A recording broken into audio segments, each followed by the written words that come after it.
Hello, this is Mr. Best. Welcome to part 2 of graphs of functions. We're going to talk about step functions today and identify even and odd functions. The first thing is, what is a step function? Well, one step function that we talk about is the greatest integer function.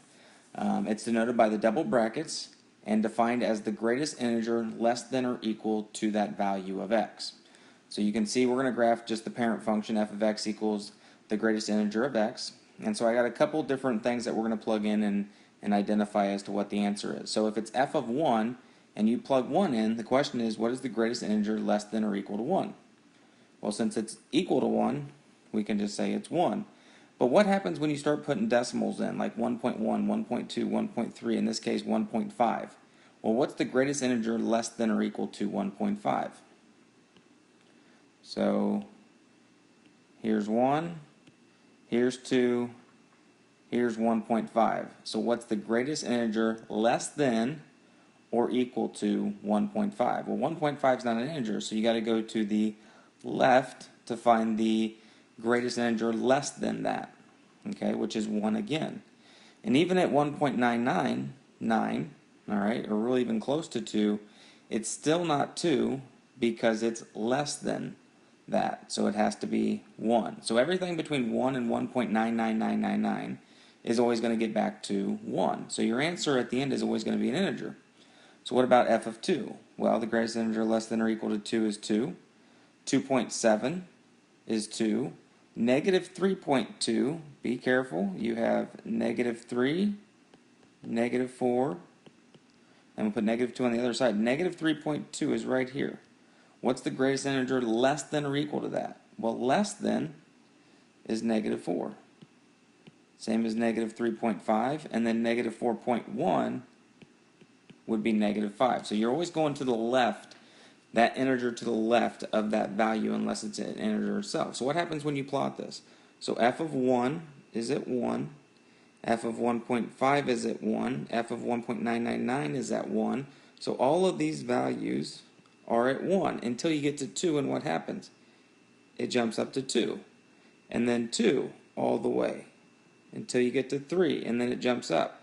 And it takes these steps every time it gets to a new integer. So how do we graph this? Well, at 1, it is 1, but when it gets to 2, at x equals 2, the answer is not 1 anymore, it's 2, so it steps up. So you have an open circle at 2, 1, and then at 2, 2, you actually have the value.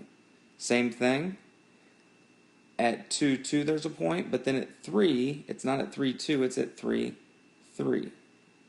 And so you're always going to have this open circle where that next step is going to occur. And there's your greatest integer function. What's the domain of this? Well, you can plug in anything you want. So your domain is all real. Your range is a little different here. Your range is only going to be an integer. So we can't really just list those numbers out because they go on forever. So we're going to actually, and you can't use interval notation.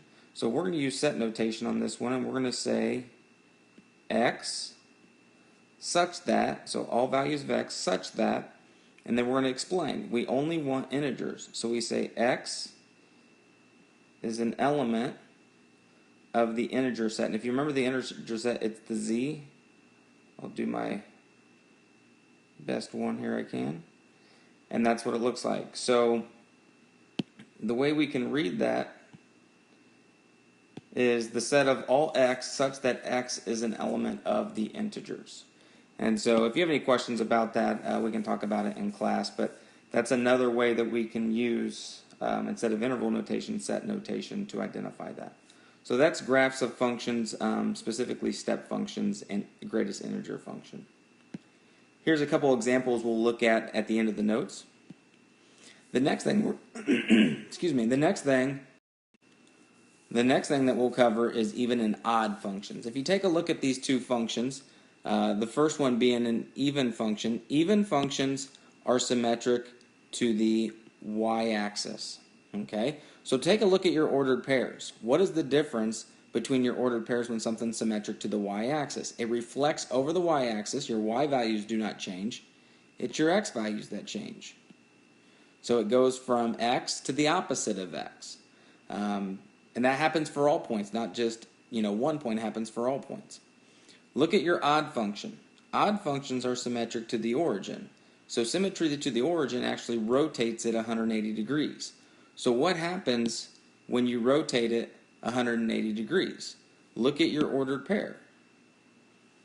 All right, your x value becomes the opposite of x, and your y value becomes the opposite of y.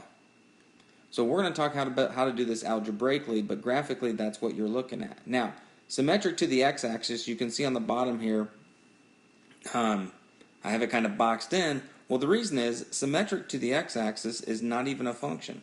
So we don't really talk about symmetric to the x because it's the x that stays the same and it's the y value that becomes opposite, which means you have one x value going to multiple y values. So it's not a function.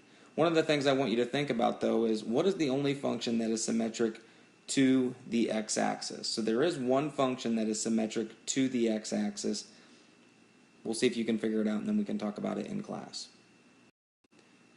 The next thing we're going to do is talk about even and odd functions algebraically. How are we going to prove something's an even function and how something's an odd function? So if you think back to the graph, you'll be able to see this. A function f is even if for all your x, f of negative x is equal to f of x. So think about that. When you plug in negative x, your output is y. Go back to your graph. When you plug in negative x, your output is y. And if you plug in x, your output is y. So that's how you prove algebraically that the function is even. If you look at the next one with an odd function, if you plug in the opposite of x, you get the opposite of y. So if you plug in the opposite of x, you get the opposite of y. Once again, go back to the graph. Opposite of x, opposite of y for that symmetry when you rotate it around 180 degrees.